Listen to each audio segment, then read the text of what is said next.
Trong em giờ đang nghĩ gì?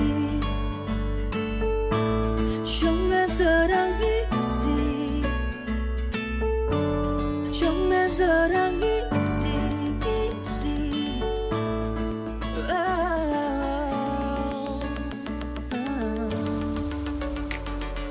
Đêm rồi từng đêm một mình anh nơi đây vẫn chờ mơ, một cơn mơ rồi lại loay hoay trong nhung nhớ. Em đã ra đi mà tại sao em chẳng nói gì? Ta chẳng gặp nhau dù con tim hai ta rất đau. Mỗi lúc anh thấy em trong tình cờ, và từng chân anh bước đi rất nhanh, không nơi chờ vu vơ.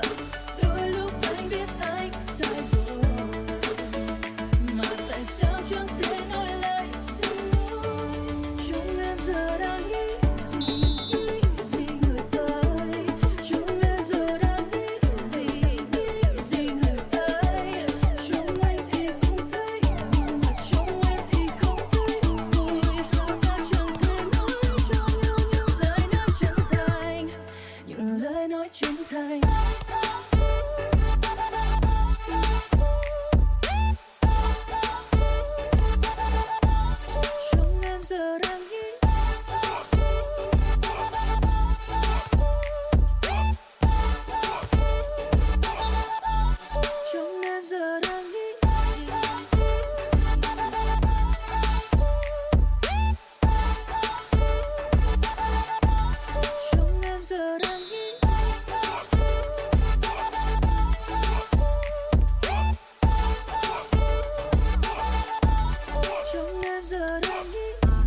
Chúng em giờ đang nghĩ gì?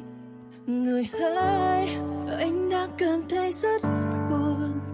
Liệu em có vui hay cũng đang buồn như anh?